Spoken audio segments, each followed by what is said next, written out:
guys, at a later date I'll upload the poolside video. And this is my spin gym case, and I bought my spin gym, and after chilling out at the pool, look, some upper body work. So guys, I feel so good, refreshed, and like I did something for myself, for my feet, healing by the salt water. Even though the sea is so like a lot of seaweeds, I still managed to, you know, stand in the water for a while and let the waves splash and hit me.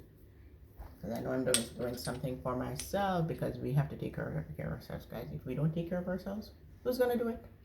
Who's gonna do it? Anyway, catch you later.